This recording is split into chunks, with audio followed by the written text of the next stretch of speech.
Today we're going to compare a few budget-friendly, low-profile professional GPUs and see how they perform for professional workload and also for gaming.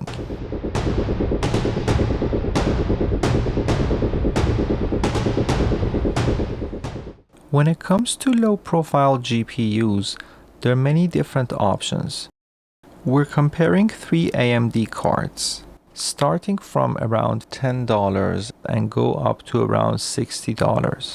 AMD FirePro W4100, Radeon Pro WX4100, and Radeon Pro WX3200. These cards show up all the time in used Dell, HP, and Lenovo workstations. So if you picked one up or thinking about it, this video will tell you exactly what you're getting. Before we get into each card, let me quickly go over the test system. I'm running all three cards on a Dell Precision 3420 with an Intel i7, 16 GB of DDR4 RAM, and Windows 10 installed on a SSD drive. Now I know some of you might be thinking, why such an old system? And the answer is simple. This is actually the kind of machine these cards were designed to go into. So we're testing them in their natural habitat, which gives us the most realistic picture of the real-world performance. The first card is AMD FirePro W4100. This card came out in 2014, so it's pretty old. It's based on AMD's GCN architecture. This was before AMD rebranded their professional lineup to Radeon Pro. This card has 2 GB of GDDR5 VRAM, sits at around 645 gigaflops of compute performance. It only pulls 50 watts with no external power connector needed. It also drives up to 4 monitors simultaneously through 4 mini display ports. And it was certified for professional applications like AutoCAD and Maya. But the big question is, how does a 12 years old card hold up today under real workloads? To test these cards, I'm running each one through SPECviewperf 2020, which is the industry standard benchmark for Pro 3D apps. We will be looking at 3ds Max, Maya, and SolidWorks specifically. On top of that, I'm also running 3D Mark's Firestrike benchmark to see how these cards handle gaming workloads. Alright, let's talk results.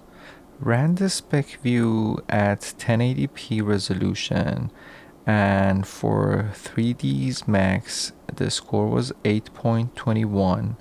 For Maya it was 27.92, and for SolidWorks it was 31.33. It's worth mentioning that throughout all tests for all cards, I monitored GPU sensors to make sure GPU utilization was at 100%, the temp was within normal range, and overall everything looked normal to make sure that the results are valid. Moving on to 3D Mark Firestrike, the graphics score was 1959. Keep these numbers in mind because things get interesting when we move to the next two cards.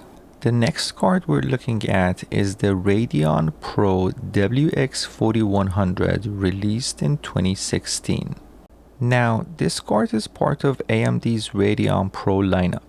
This was AMD's rebrand of the FirePro series into the Radeon Pro WX family.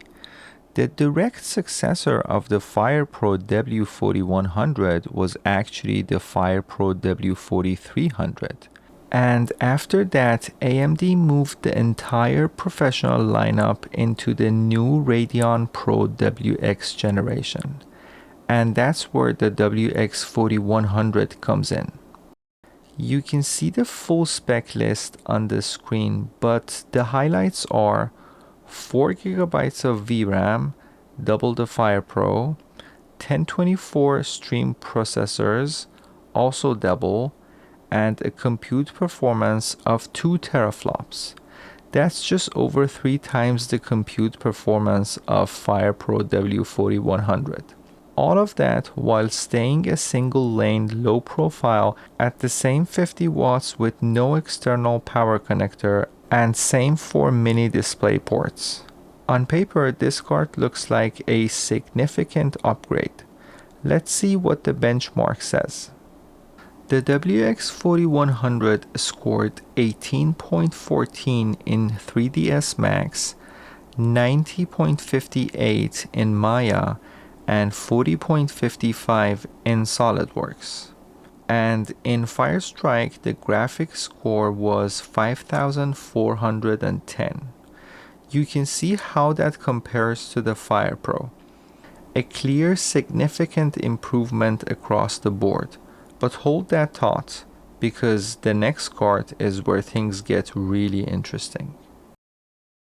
The third and final card in our lineup is the Radeon Pro WX3200 released in 2019, making it the newest of the 3 cards. This card sits on the same GCN 4.0 architecture and the same 14 nanometers as the WX4100 we just tested. You can see the full spec list on the screen, but let's talk about how it compares to the WX4100 directly. Same 4 gigabytes of VRAM, both GDDR5, same 128-bit memory bus, same TDP at 50 watts, no external power connector, same form factor, and both have 4 mini display ports. But here is where the WX3200 falls behind. It has only 640 stream processor compared to the WX4100's 1024. That's 37% fewer. Also, its compute performance sits at 1.66 teraflops versus the 2.46 teraflops on the WX4100, about 17% less. The only area where the WX3200 pulls ahead on the spec sheet is its boost clock, running at 1295 MHz compared to the WX4100's 1201 MHz. And here is something that makes this even more interesting. The WX3200 isn't even in the same tier as the WX4100 in AMD's product lineup. It's the entry-level card sitting one step below, designed to replace the WX3100. So on paper, on price, and even in product positioning, everything points to the WX4100 winning comfortably. But does it? Let's find out. Okay, now let's go to the results. In SpecView, the WX3200 scored 19.53 in 3ds Max, 93.66 in Maya, and 43.37 in SolidWorks. And in 3D Mark Firestrike, the graphics score came in at 5283. Now take a look at the comparison on the screen. In every single professional workload, the WX3200 beat the WX4100. And in Firestrike, the WX4100 edges ahead, but only by 2.5%. And honestly, I was not expecting that result either. So I went further and ran the full Specviewperf workloads. Cadia, Creo, Energy, Medical, and Xeon NX on both cards. And the story stayed consistent. You can see the full result here. The WX3200 holds its own or comes out ahead across the board in professional workloads. Now, at this point, you might be thinking, is something wrong with the test or one of the GPUs? I thought the same thing.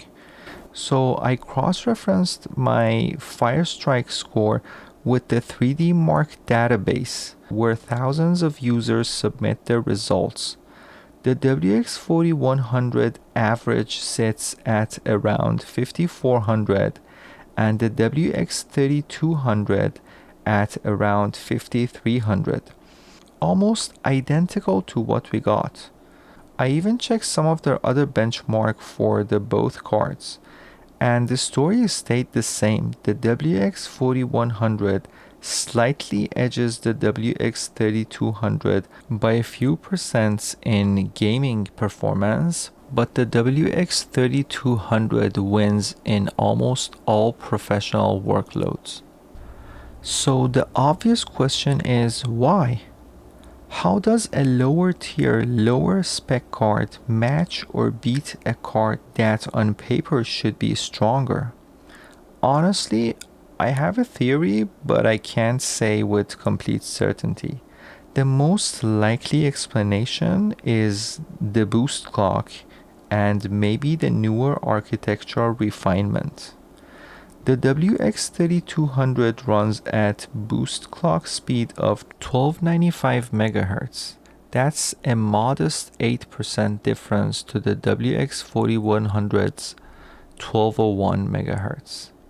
In professional viewport workloads like SPECviewperf, which rely heavily on draw call efficiency rather than raw compute power, that higher clock speed can make a real difference even when you have fewer stream processors. There is also the fact that the WX3200 is a newer card released 3 years after the WX4100. Even though both cards use the same driver package today, AMD had more times to refine and optimize the driver for the WX3200 specific hardware. And in professional applications, driver optimization can matter just as much as raw spec. Another possible factor is that even though both cards share the Polaris architecture and 14nm process, the W3200 is built on the newer Polaris 12 die, while the WX4100 uses the older Polaris 11 die, and that may play a role in efficiency. But again, I'm not entirely certain that's the full picture, and that's actually what I find most interesting about these results. If you have any explanation for this, or you've seen similar results with these cards, I'd love to hear your thoughts. Alright, let's wrap this up. So what did we learn and who are these cards actually for? Starting with the FirePro W4100. At its current price of $10 to $15 or so, it's actually not a bad option depending on what you need. 4 display outputs with no external power required and fits in full towers and small form factor at that price point is genuinely hard to beat. It's also great to have on hand for troubleshooting systems with a dead GPU and no integrated graphics.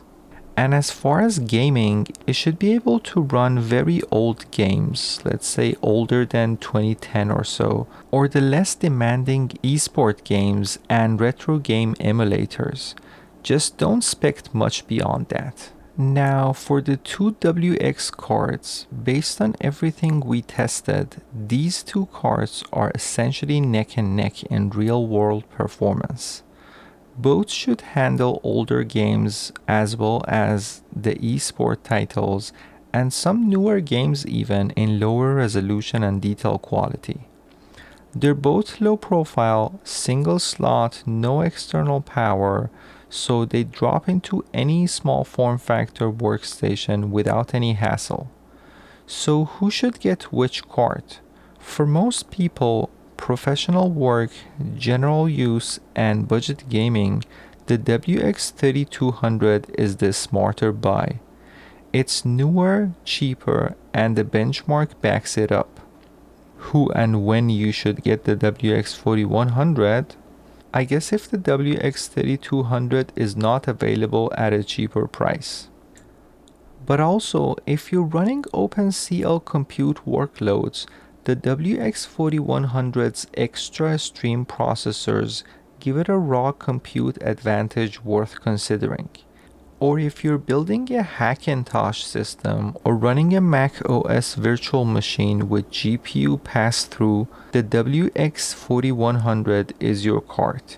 It uses the Polaris 11 die, which has native plug-and-play driver support built directly into Mac OS, while the WX3200's Polaris 12 die lost that support. Outside of these specific use case, always go with the WX3200 if cheaper. Well, that's it for this one. And coming up, I'm going to build a budget small form factor gaming PC using one of these cards and see what it can actually do in real games. If you found this video useful, a like goes a long way. And if you want to see more videos like this, subscribe so you don't miss what's coming next. If you have any questions or you want to share something, drop it in the comments. I read everything.